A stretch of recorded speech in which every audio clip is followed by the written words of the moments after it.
In the beginning, there was darkness, and then, bang, giving birth to an endless expanding existence of time, space, and matter. Now see further than we've ever imagined, beyond the limits of our existence, in a place we call the universe. In the distant corners of our solar system, ice giants Uranus and Neptune are violent worlds. Blanketed with smoky hazes, these outer planets are frenzied, turbulent, and unpredictable. Neptune claims the fastest winds in our solar system. Like an apparition, its great dark spot surfaces and vanishes without warning. Uranus's inner swarm of moons dash around the planet in less than a day, and collisions are unavoidable. The most controversial of the far-off planets isn't even a planet anymore. So why was Pluto demoted? The man who killed Pluto makes his case as we explore the outer planets.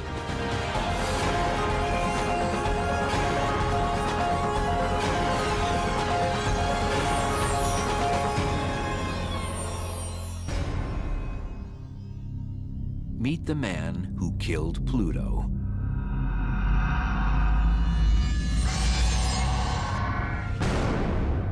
Pluto had it coming for a long time.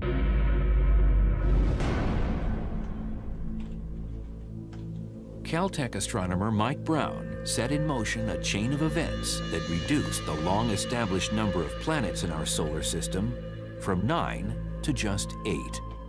Yet he feels no remorse. There was no way that Pluto could survive its status as the single lonely ice ball, but it was gonna fall, and it certainly fell.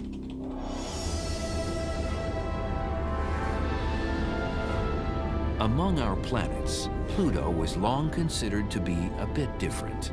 Much smaller than the rest, it has the largest moon in proportion to its own size. It also has the most inclined and eccentric orbit. Its orbit is sort of shaped like an egg. Pluto's orbit causes it to get significantly closer to the sun and then further away from the sun. This cosmic needle in a haystack eluded planet hunters for decades. The 8th planet, Neptune, had been discovered in 1846, and astronomers at the turn of the century were convinced there was a 9th planet in the far reaches of our solar system.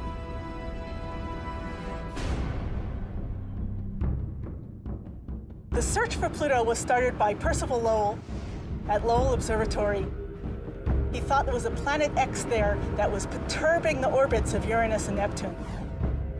Before finding the elusive planet, Lowell passed away. But the observatory's research assistant, Clyde Tombaugh, continued his quest. In 1930, at the age of 24, Tombaugh captured an image of an object that seemed to validate Lowell's predictions. The discovery was announced to the world, and the object was given an official name, Pluto. But was Pluto Planet X?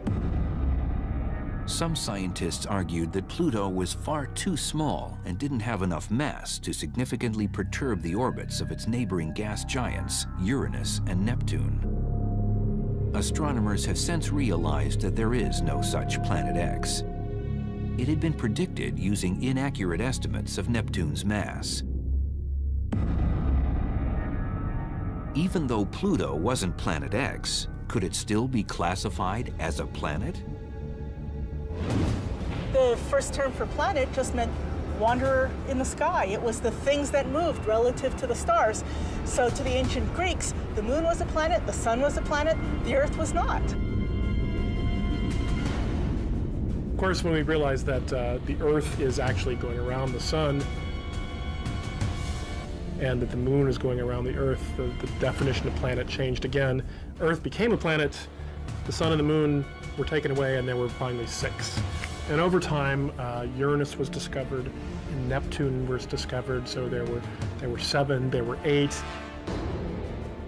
Although it later proved to be smaller than our moon, Pluto was originally thought to be as large as Mars. So Tombaugh's discovery was anointed as planet number 9. No one really thought much else about it. It was a strange object. It was sort of this lonely oddball at the edge of the solar system, but nothing else to call it, so it was called a planet.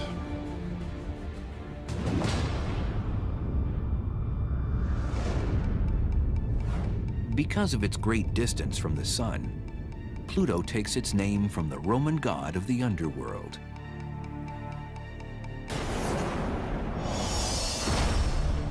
At its closest, Pluto is 2.7 billion miles from Earth.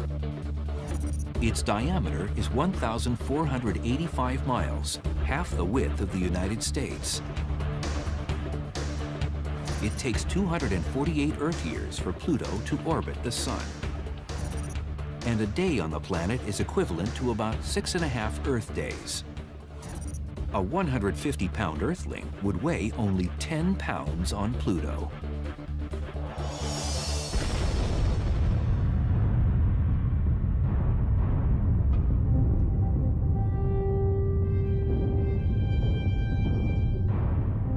It's a testament to modern technology that we know anything at all about the surface of Pluto.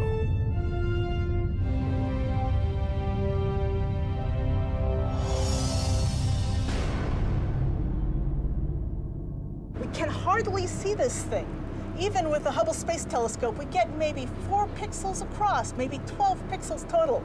But even with that, we see that parts of Pluto are as dark as coal and parts of Pluto are as bright as snow. Even from afar, scientists can measure the composition of the planet. They believe that the bright areas of the surface are made up of 3 types of ice. Well, one is carbon monoxide, one is methane, which is the same as natural gas. And then the third is nitrogen, the same stuff that we have breathing here in our atmosphere. The dark areas are probably solid rock. The darker areas are almost certainly silicates of some sort. Silicates not unlike the rocks that we see here. That means there's silicon in them and there's oxygen in them. We're up here in Rocky Mountain National Park in Colorado. There's some snow around, there's some rocks around. This is similar to what we're going to see on the surface of Pluto. A traveler to Pluto would find that despite the snowy surface, it is a very dim place. About 30 or 40 times further away from the sun than the Earth is. This means that the sunlight hitting the surface of Pluto is about 1,000 times fainter than it is on the Earth. It's maybe about the same brightness as being outside under a dim street light at night. You could probably, you could take a book, you could probably read it there. Take a headlamp though, take a flashlight, it'd help out. Its distance from the sun also makes Pluto one of the coldest places in the solar system, with a bone-chilling average temperature of minus 388 degrees Fahrenheit. And because of its small size and low density, gravity on Pluto's surface is far weaker than on Earth.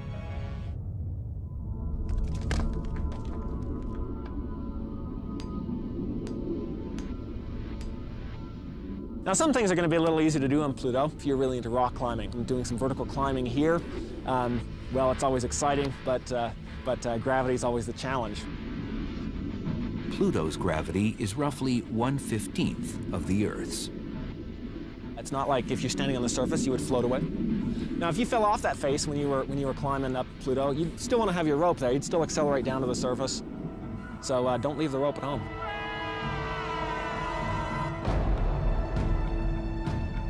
Scientists would love to chip away at the surface of Pluto because hidden within its rocks is a whole missing chapter in the history of our solar system. Pluto's a great planet. I mean, it's what I think is really great about it. It's sort of the ultimate time machine in our solar system. It really shows us what the environment of the solar system was like 4.5 billion years ago when it's formed. The surface there is much more ancient than you're going to find almost anywhere else in the solar system. And if you're looking for rock on the Earth has been around for that same time period, 4.5 billion years or so. But if you're looking for rock that's that old on the Earth, you're not going to find it. And that's because the Earth is sort of constantly recycling its material. You have plate tectonics going on that sucks all this material back into the mantle. You have volcanism going on that pumps out new material and processes the surface. So it's really a much younger surface on the Earth compared with the ancient surface that we're going to see on Pluto. The rocks that we're sitting on here have been processed by the high pressures in the Earth. On Pluto, it's more primitive. Primitive, but far from pristine. Pluto is likely riddled with impact craters. Impact craters are caused by asteroids or meteoroids impacting the surface. These are essentially pieces of the solar system that were never made into planet. Out on the surface of Pluto, you don't have an atmosphere, you don't have glaciers, you don't have winds, you don't have rain, you don't have erosion. And so the one dominant feature that you see on the surface is probably going to be a lot of impact craters. Pluto's pockmarked surface undergoes a transformation as it orbits near the Sun. Under the additional heat, some of the frozen gases evaporate to form a temporary atmosphere. As Pluto recedes from the Sun, the gases freeze again and fall back down to the surface.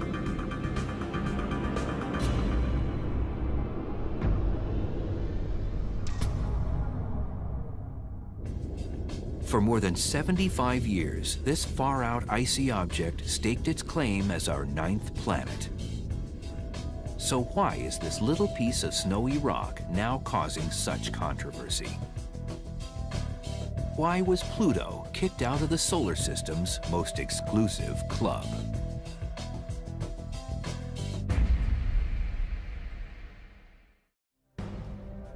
It's a quiet office at the Caltech campus in Pasadena, California. And it was from here that Pluto's demise as a planet began. But astronomer Mike Brown was never looking to destroy a planet. Equipped with Palomar Observatory's 48-inch telescope, he was seeking out Pluto-sized worlds at the far reaches of our solar system. And in 2005, he found one, an object bigger than Pluto, with its own moon, both orbiting the Sun. When I first found this thing that's bigger than Pluto, I was looking through the images that the telescope had taken just before, and I found it in the screen. And did a very quick calculation, realized it was bigger than Pluto. And the very first thing I did was picked up the phone and called my wife and told her I just found a planet. Indeed, if Pluto was a planet, and for more than 70 years it had been, then why wouldn't Brown's new world be considered a planet too? I thought it was the 10th planet. For a long time, that's how I described it. It was a planet, and so I definitely felt like I had found the 10th planet.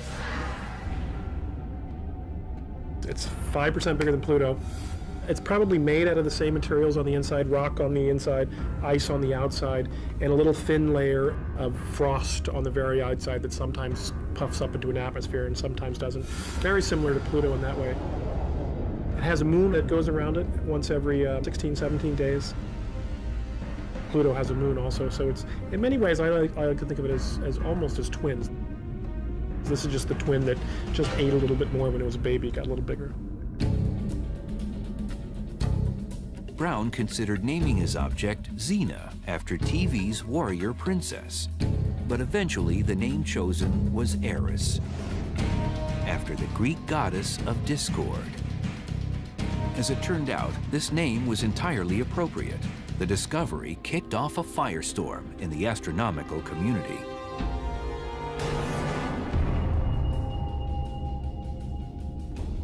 Now, the very definition of a planet was being hotly debated. Would Eris officially become our 10th planet, or would Pluto-sized objects be reevaluated as a whole? The argument was brought to the table in a 2006 meeting of the International Astronomical Union in Prague. a vote was taken and the term planet was defined scientifically for the first time.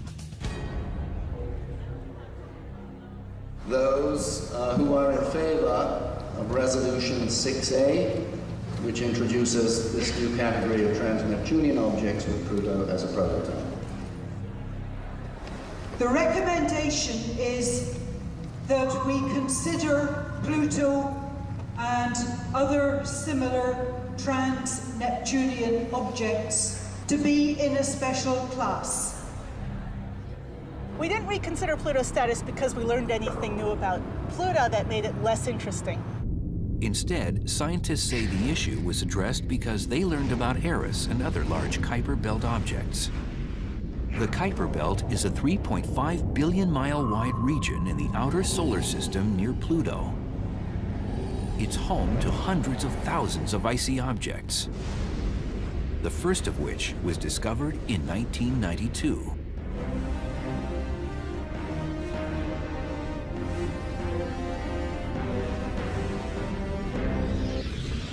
So historically, we've thought of the outer solar system where you've got Uranus and Neptune out there. There are these big gaseous planets, giant planets.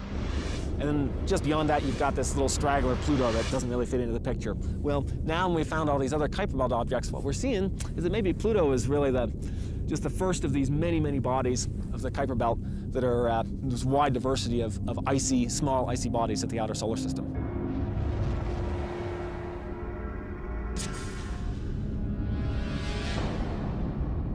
The result of the IAU vote stipulated that a planet is a spherical object that orbits the sun and clears out the neighborhood around its orbital path. Since the area around Pluto is full of other Kuiper Belt objects, the new definition would leave Clyde Tombaugh's great icy discovery out in the cold. Pluto's 76-year reign as the 9th planet was over. Our solar system would now officially consist of only 8 planets. Objects like Pluto and Eris were given the new classification, dwarf planets.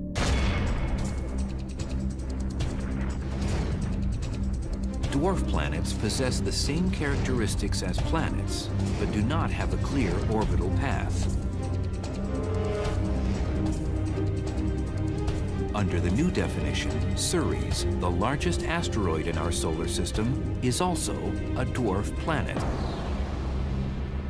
We have this new terminology because there's more things in the outer solar system than we used to think. It's like all you could see was one skyscraper, and now all of a sudden you have a whole city in front of you.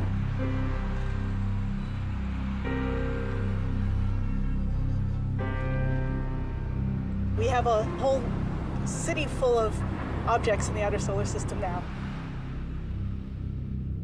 The IAU vote was meant to settle the debate on what constitutes a planet, but many scientists refuse to accept the outcome. There are astronomers who want it to be a planet still, and they just keep ripping those scabs off whenever possible, and they want to keep it fresh. I believe Pluto is a planet. And I don't think the question of whether or not Pluto is a planet is really that important. Fundamentally, it's not a scientific question, it's a question of names. But in a way, in an odd way, it's become one of the highly visible subjects of planetary science. People always ask whether Pluto is a planet or not. There's not one easy dividing line. There's not where you move from being a planet over here to being a planet over here to being not a planet over here, just like there's no real dividing line between a stone and a pebble. It's really more of a sociological question. It's a question of definitions of words rather than a question of science.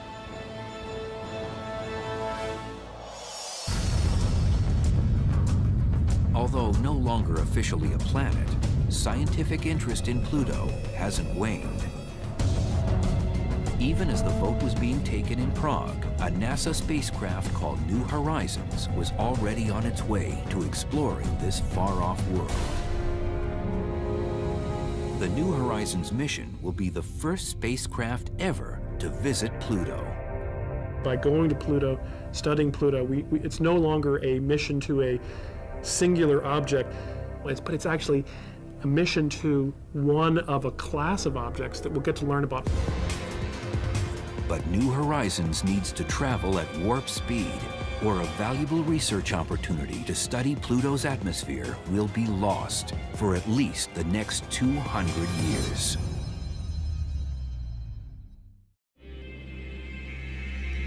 The New Horizons spacecraft is headed for a rendezvous with Pluto. We have confirmation of spacecraft separation.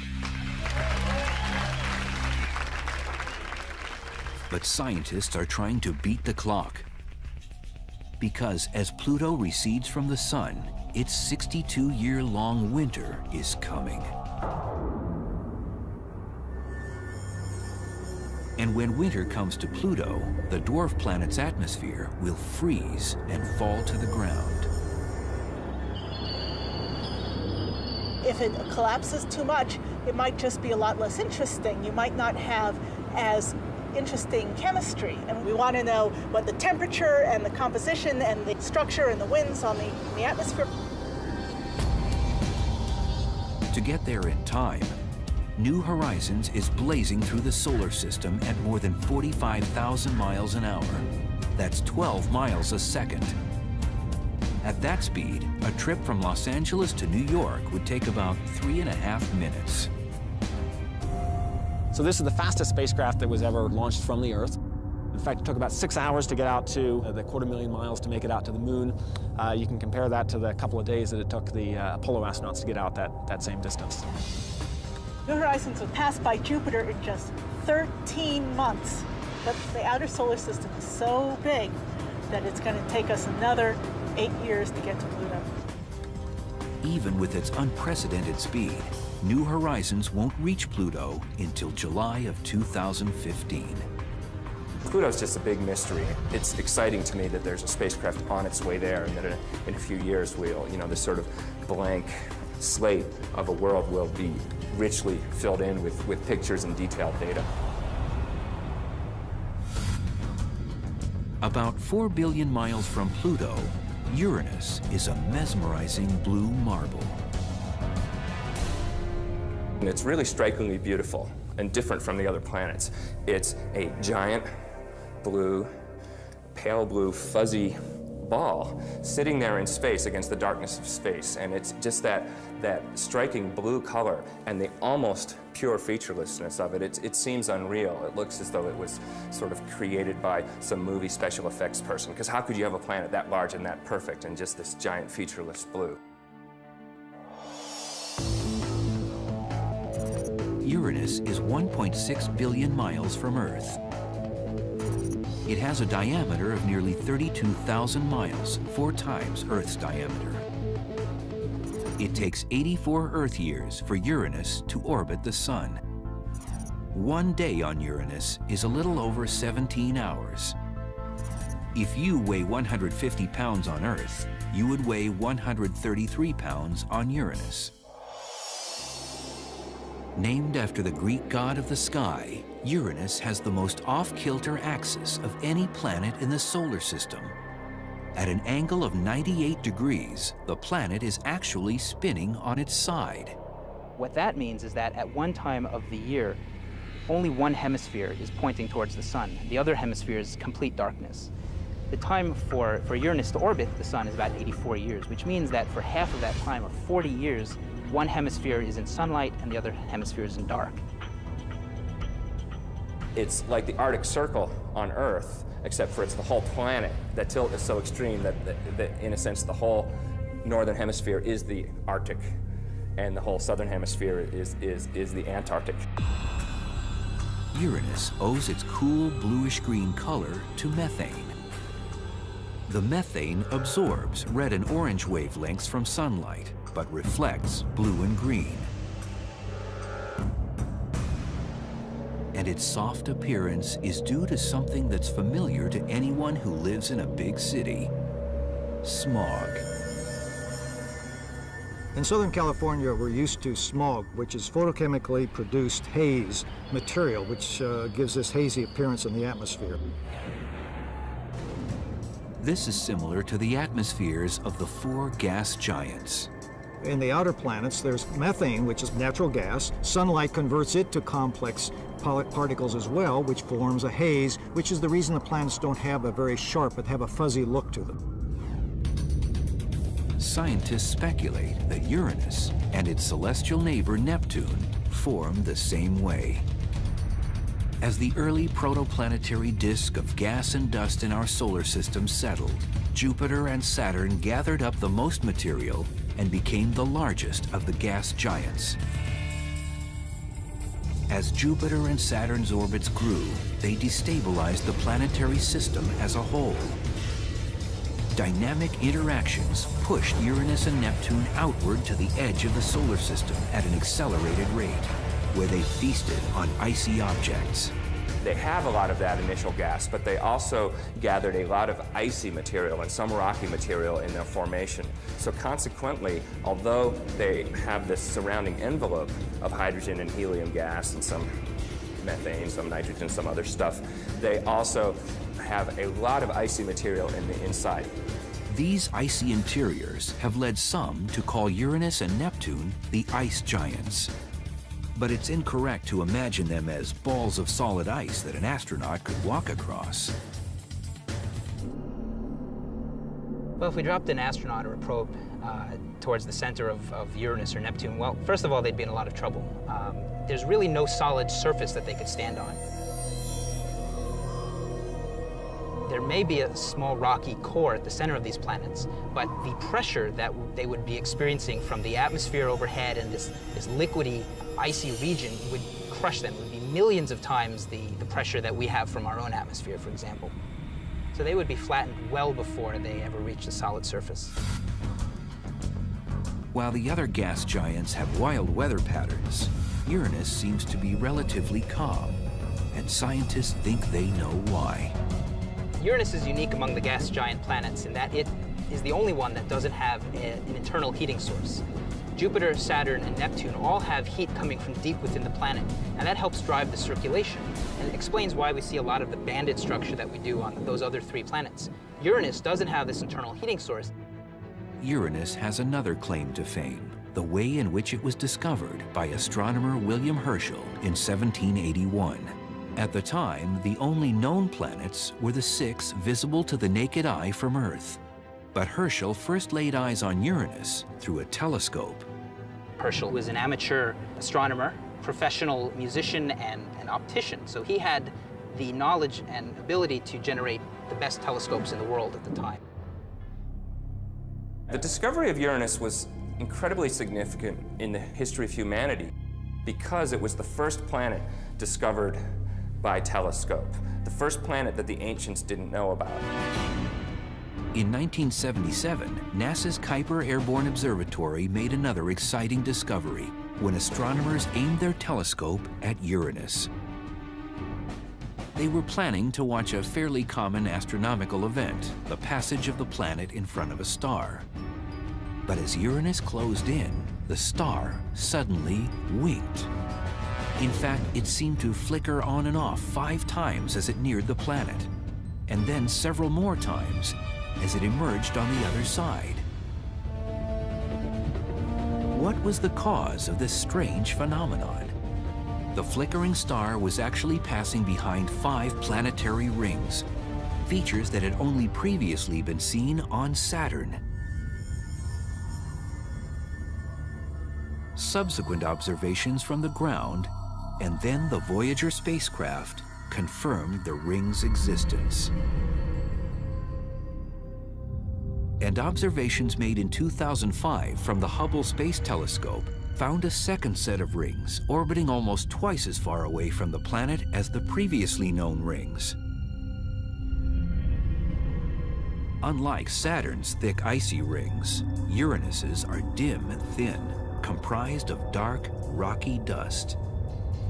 Some of Uranus's dusty rings were likely formed by the impact of a meteor or a comet with one of the planet's 27 moons. The inner rings could be the result of collisions between the moons themselves, especially the 13 that orbit in the planet's kinetic inner swarm. There are a lot of inner moons around Uranus, moons that are very small and close to the planet. They tend to have very fast orbits on the order of maybe a day. Other moons zip around Uranus in just 12 hours. By comparison, our moon circles a planet 4 times as small and takes 28 days to do it. With Uranus's moons speeding around the planet like race cars, it's only a matter of time before 2 of them end up in another cosmic collision.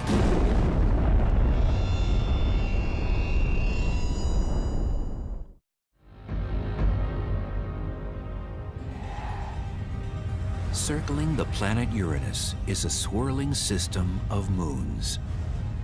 Even within the last decade, substantial changes have been detected in their unruly orbits. Scientists believe it's only a matter of time before 2 of them cross paths.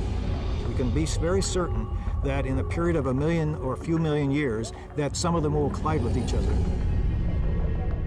I'm thinking particularly of Cupid and Belinda, which are 2 small moons that happen to be orbiting very close to each other. Traveling at just a few hundred miles apart, scientists expect that at some point, these moons, due to gravitational forces that they impart upon each other, will eventually collide and rip each other apart.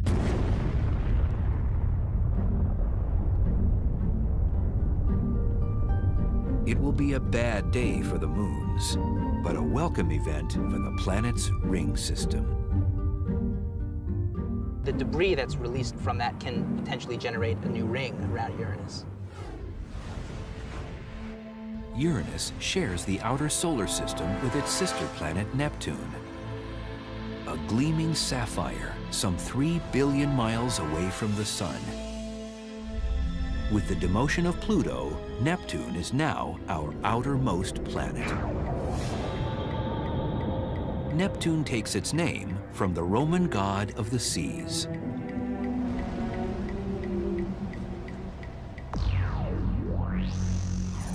Neptune is 2.68 billion miles from Earth. Measuring roughly 30,000 miles, Neptune's diameter is 4 times that of Earth's.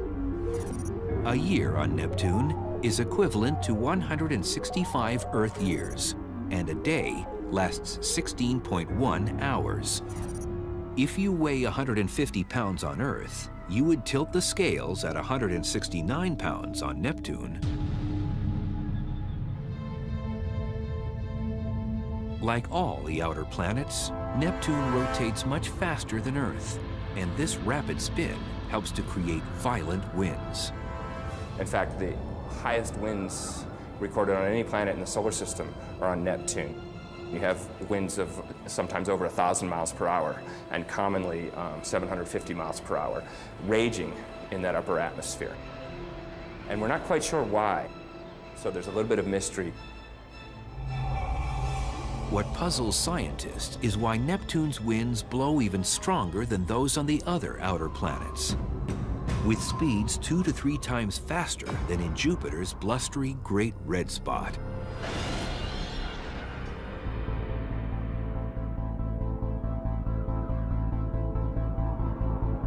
JPL researcher Michael Mishna studies what drives weather on other planets.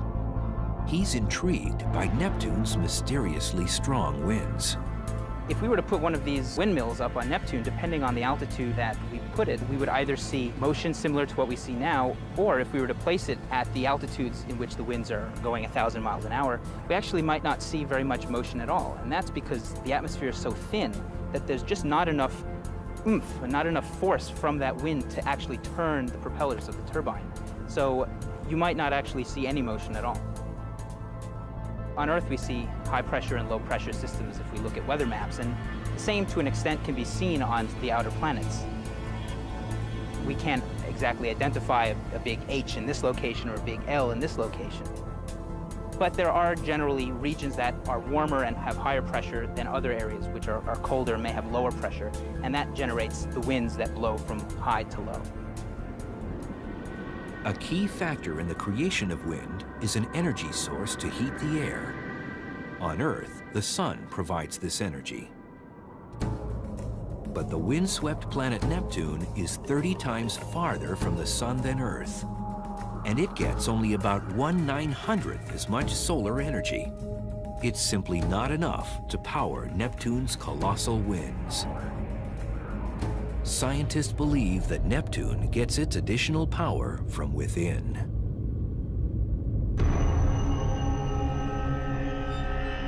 Measurements taken by Voyager 2 showed that Neptune radiates twice as much heat from its interior as it gets from the sun. The highest ratio of heat outflow to inflow of any planet in the solar system. Neptune has a relatively large amount of internal heating, which is coming from radioactive decay of materials inside and other chemical processes that are occurring, and that releases a lot of heat from the inside. Just why the interior of Neptune generates so much heat remains a mystery.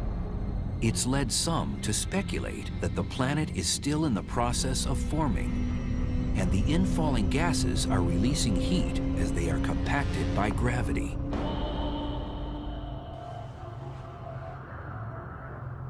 This internal heat source could also explain the convection of gases in Neptune's atmosphere that leads to fascinating cloud patterns. There are many bright white clouds that appear in the atmosphere. There are different regions of very bright and dark banding on the surface, so we'd be able to distinguish different latitudes by the brightness of the bands.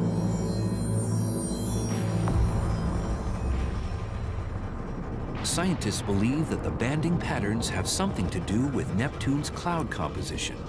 These are probably made of methane, and they move very fast around the planet as well. Neptune's wind movement is unlike anything we are accustomed to. These are giant storm systems that would dwarf anything that we see on Earth. In 1989, Voyager 2 snapped a photograph that shocked the mission scientists. Neptune had a huge storm, a great dark spot in its southern hemisphere. Stretching 8,000 miles wide, large enough for our Earth to fit in the center, the storm resembled Jupiter's infamous Great Red Spot. The Great Red Spot is a huge anticyclone, which is fed by many smaller storms that keeps it alive, if you like. Otherwise, it would dissipate and disappear. In the case of the Great Dark Spot, we believe it's more of an instability in the atmosphere, which rocks back and forth because of the flows in that very fast atmosphere. Just 5 years after the spot was first discovered, scientists were in for another surprise. The Hubble Space Telescope turned its eye toward Neptune, only to see that the largest storm on the planet was gone.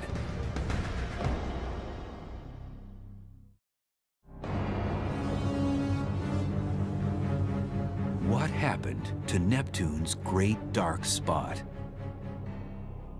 Within a span of 5 years, the largest storm on the planet simply vanished from the southern hemisphere. But that didn't mean the end of megastorms on Neptune. Astronomers using the Hubble Space Telescope observed that a new Great Dark Spot had appeared. But this time in the planet's northern hemisphere. It seems that on Neptune, the storm systems that manifest as these big spots you can see with a spacecraft or a telescope, they sort of come and go on shorter time scales than, say, the Great Red Spot on Jupiter, which has been there for hundreds of years. Not only are these storm systems transient, they're also eccentric. Scientists observed that the size of the Great Dark Spot oscillated by several thousand square miles within a span of just 8 days. The disappearance and reappearance and overall erratic movement make Neptune's storm systems some of the most unpredictable in the solar system.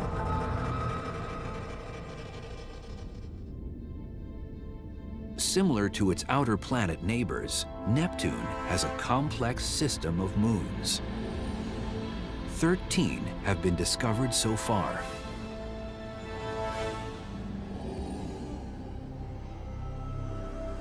Some of Neptune's moons may have originally formed elsewhere in the solar system. Neptune's probably capturing these moons from the vast amount of material that's actually in our solar system beyond the orbit of Neptune and Pluto. There is a lot of very icy bodies, small bodies, planetesimals and other rocky things that pass through our solar system, and other debris. Every so often, some of this debris might collide with each other, and then they get pushed in towards the solar system. Some of these icy bodies end up as comets. But if one is pushed in the right direction at the right time, it can be captured by a planet's gravitational pull, becoming a moon. Neptune's largest moon, Triton, is roughly the size of Earth's moon. It is the coldest object in our solar system ever observed by astronomers, even more frigid than Pluto. Only 40 degrees above absolute zero, about minus 390 degrees Fahrenheit. So cold that the nitrogen, which would normally be in a gaseous form, forms an icy polar cap on this moon. Triton's so cold primarily because the surface is so reflective. About 70% of the light that hits the surface of Triton is reflected back. And with that much light not being absorbed by the planet, it just gets very, very cold. Triton could well be similar in composition to Pluto. We see ices on the surface there. One of the fascinating things that we see on the surface of Triton are actually plumes, essentially volcanoes. And we see these plumes, we've actually seen them coming out in real time with the Voyager spacecraft when it went past Neptune and Triton. Unlike Earth's volcanoes, Triton's geyser-like eruptions spew a mixture of liquid nitrogen, methane, and ammonia. And an upsurge instantly freezes as it rockets 5 miles high into its thin atmosphere. Once airborne, the ice can be carried along for miles by winds in the atmosphere before snowing back down onto the surface.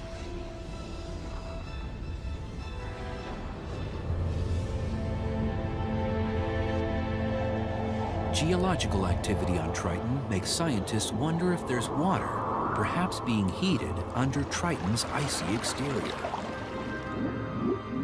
And as the theory goes, where there's water, life could be present. If that's the case, Neptune's largest moon could be home to one of the biggest discoveries of all time.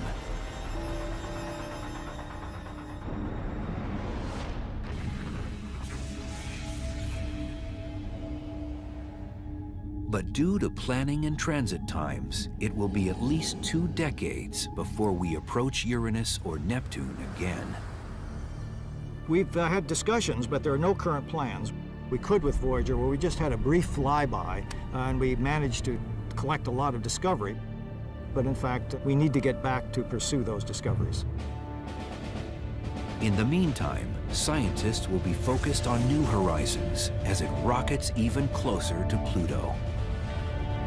On board, in addition to a cluster of scientific instruments, is a small canister of ashes. Those of Pluto's discoverer, Clyde Tombaugh, who died in 1997 at the age of 90. I'm not involved in New Horizons missions at all, but I can tell you from my point of view why I'm very excited about it. We really don't have any good ideas of what the actual features on the surface of Pluto are going to be like. That's why these small-scale pictures, getting actual close-ups, is going to be so important.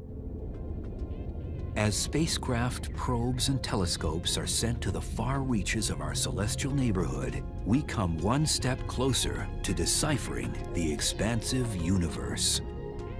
Our technology and our imaginations can help bring these far-off alien worlds to life. As we look at them with awe and wonder, we can only fathom what unexplored mysteries lie deep within.